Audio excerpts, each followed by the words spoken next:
Sir next local body elections గురించి discuss చేద్దాం. గ్రామాల్లో ప్రజెంట్ ఎలక్షన్స్ సందడైతే కనిపిస్తోంది.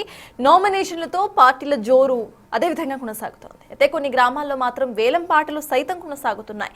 సర్పంచ్, వార్డ్ మెంబర్స్ ను ఏకగ్రీవంగా ఎన్నికేసుకుంటున్నారు వాళ్ళు. అయితే ఏకగ్రీవాలు నిబంధనలకు విరుద్ధమైనా సరే వీళ్ళు మాత్రం ఆగడం లేదు. అట్ ద సేమ్ టైం ఎక్కడా కూడా గ్రామాల్లో ఈ నిబంధన అనేది అమలు కావటం లేదు కూడా. ఈ క్రమంలో అసలు ఎన్నికల సంఘం ఏకగ్రీవాలపై అసలు ఏం చర్యలు తీసుకోబోతుంది, అసలు తీసుకుంటుందా లేదా, నిబంధనలను గ్రామాల్లో ఎందుకు పాటించడం లేదు, ఏ హామీలతో ఏకగ్రీవాలకు ఓటర్లు ఆమోదం తెలుపుతున్నారు, ఏకగ్రీవాలతో అసలు ప్రయోజనం ఉంటుందా, అసలు గ్రామాల్లో సమస్యల పరిష్కారానికి ఎలాంటి వ్యక్తిని సర్పంచ్గా ఎన్నుకోవాలి, దాని గురించి డిస్కస్ చేద్దాం.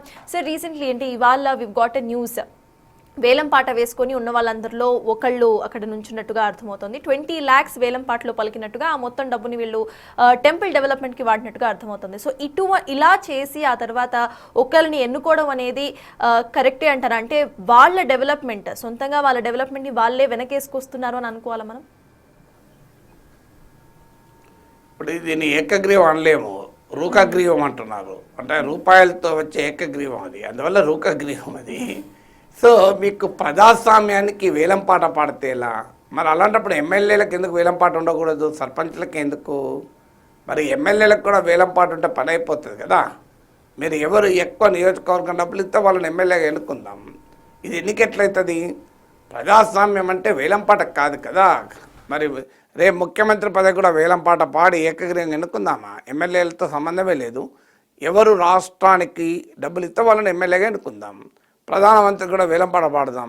ఎవరు దేశాభివృద్ధికి ఎక్కువగా అవుతారంటే గౌతమ్ అదాని ప్రధానమంత్రి. గౌతమ్ అదాని అనే నేను భారతదేశ ప్రధానమంత్రి కానీ ప్రమాణ స్వీకారం చేయాల్సి వస్తుంది. లేకుంటే ముఖేష్ అంబానీ అనే నేను అని ప్రమాణ స్వీకారం చేస్తాను. నరేంద్ర మోడీ ఎందుకు అవుతాడు? చాయ్ వల్ల ప్రైమ్ మినిస్టర్ కాగలుగుతాడా? ప్రైమ్ మినిస్టర్ పోస్ట్ వేలంపాట ఉంటే చాయ్ వల్ల ప్రైమ్ మినిస్టర్ కాడు కదా. మీకు వేలంపాట పాడితే మీకు ముఖేష్ అంబానీ అవుతారు, గౌతమ్ అదాని అవుతారు. అందువల్ల మనకు సర్పంచ్గా ఎవరు ఎన్నుకోవాలంటే ఆ గ్రామాన్ని ఎవరు అభివృద్ధి చేయగలుగుతారు, ప్రజలకు ఎవరు మెరుగైన సేవలు అందిస్తారని ఉండాలి. కానీ ఎవరు డబ్బులు ఎక్కువ పెడితే వాళ్ళు గ్రామ సర్పంచ్ అయితే ఆ గ్రామానికి ఏం లాభం జరుగుతుంది? మరి 20 లక్షలు పెట్టి నీకు వేలంపాట పాడి పదవి తెచ్చుకున్నాడు, గ్రామానికి వచ్చే పథకాలలో నిధులు మిగకుంటే ఏం చేస్తాడు? ఈ అవినీతిని నేరుగా ప్రోత్సహించడం కాదా? మీకు 20 లక్షలు ఖర్చు పెట్టిన వాడికి ఇది ఇన్వెస్ట్మెంట్ కదా, అది వ్యాపారం అయిపోతుంది కదా. ఇప్పుడు మీరు ఏదైనా వ్యాపారం చేస్తారు, 10 రూపాయలు పెట్టుబడి పెడితే 12 రూపాయలు సంపాదించాలని చూస్తారు కదా. That is the principle of trade, business కదా. ఇప్పుడు మీరు ఎలక్షన్స్ కూడా బిజినెసే చేశారు. ఇప్పుడు వేలం పాటలో భూములు కొన్నారనుకోండి, మీరు ఆ భూమి నుంచి ఇంకా ఎక్కువ లాభం పొందాలని చూస్తారు తప్ప చారిటీ కొరకు ఎవరు వేలం పాటలో భూములు కొన్నారు కదా. సో మీరు ప్రజాస్వామ్యాన్ని వేలం వేస్తా అంటే మరి నేను అనేది ఏంటంటే ముఖ్యమంత్రి పదవికి ప్రధానమంత్రి పదవికి కూడా వేలం వేయండి, ఎమ్మెల్యేలు ఎంపీలు కూడా వేలం వేయండి. సో ఏరా అయితే తలకాయ పాలు కొట్టుకోవడానికి అని ప్రజలు అనుకుంటారు కదా. అందువల్ల ఇది చాలా ప్రమాదకరం. న్యాయ వ్యవస్థ జోక్యం చేసుకోవాలి. ప్రజాస్వామ్యాన్ని మార్కెట్లో అమ్మకం వస్తువుగా మార్చారు. సో ఇది కమాడిటిఫికేషన్ డెమోక్రసీ ఇది. సో చాలా ప్రమాదం. నిజంగానే ఏకగ్రీవం జరిగితే సంతోషమే. నిజంగానే ప్రజలందరూ తమ అభిప్రాయంతో అయితే దీనివల్ల ఏమవుతారు? ఎవరికైతే డబ్బులు లేవో వాళ్ళ జీవితంలో సర్పంచ్ కాలేరు. బలమైన కులాలకు చెందినవారు, బలమైన వర్గాలకు చెందినవారు, అడుగులుగా అక్రమ మార్గాల్లో సంపాదించిన వారే సర్పంచ్లు అవుతారు. సక్రమంగా కష్టార్జితంతో సంపాదించిన వాడు ఎవడు కూడా అన్ని లక్షలు తగలేరు కదా. నాకెందుకు ఈ పదవి అనుకుంటారు. సో మెరిట్, ఒకవైపు మెరిటోక్రసీని ఉపన్యాసాలు ఇస్తారు. ఇది మెరిటోక్రసీ అవుతుందా? ఇది మనీక్రసీ కదా. డెమోక్రసీ ఎట్లా అవుతుంది? సో ఇది అసలు ప్రజలతో సంబంధం లేని ఎన్నికలుగా మారిపోతున్నాయి కదా. పత్రికలు కూడా పతాక శీర్షికలు రాస్తున్నారు. తీసుకున్నాడు ఏకగ్రీవం కాదు ఇది. అందువల్ల ఇది ఖచ్చితంగా రూకగ్రీవమే. ఏకగ్రీవం ఎట్లా అవుతుంది? ఏకగ్రీవం అంటే ఏంటి? ప్రజలందరూ ఒకే అభ్యర్థి పైన అంగీకారానికి రావడం ఏకగ్రీవం అవుతుంది. ప్రజలందరూ మా గ్రామానికి ఈ వ్యక్తి మంచి చేస్తాడు అనే అభిప్రాయానికి వస్తే ఏకగ్రీవం అవుతుంది. మరి అది కానప్పుడు ఏకగ్రీవం కాదు కదా.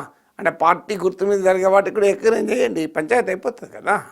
అందుకే నీకు నేను చెప్పే నెక్స్ట్ ప్రపోజల్, నెక్స్ట్ అసెంబ్లీ ఎన్నికలకు ఎమ్మెల్యేలు కూడా ఏకగ్రీవం కావాలి. ఎందుకు మరి సర్పంచ్లు ఏకగ్రీవం కావాలి? ఆ నియోజకవర్గానికి ఎవరు 100 కోట్లతో వాళ్ళు ఎమ్మెల్యే ఇద్దాం, ఎవరు 200 కోట్లతో వాళ్ళు ఎమ్మెల్యే ఇద్దాం. దాన్ని ముఖ్యమంత్రి 2,000 5,000 కోట్లతో ముఖ్యమంత్రి ఇద్దాం, 1,00,000 కోట్లతో ప్రైమ్ మినిస్టర్ ఇద్దాం. So it's sad that present 2025లో ఉన్నాం. డెమోక్రసీ అంటే ఏంటో మేబీ పూర్తిగా గ్రామాల్లో ఉన్న ప్రజలకు తెలియకపోయినా అట్లీస్ట్ ఎలక్షన్స్ ఎందుకు చేస్తున్నారు, ఎవరిని ఎన్నుకోవాలని బేసిక్ అనేది వాళ్ళకి తెలిసే ఉంటుంది. అయినా కూడా ఇట్లా డబ్బులు తీసుకొని ఎన్నిక చేసుకోవడం అనేది అట్ ద సేమ్ టైం ఈసీకి సంబంధించి ఎలా రియాక్ట్ అవుతుంది అనేది కూడా ఇప్పుడు మేజర్గా వినిపిస్తున్న చర్చ.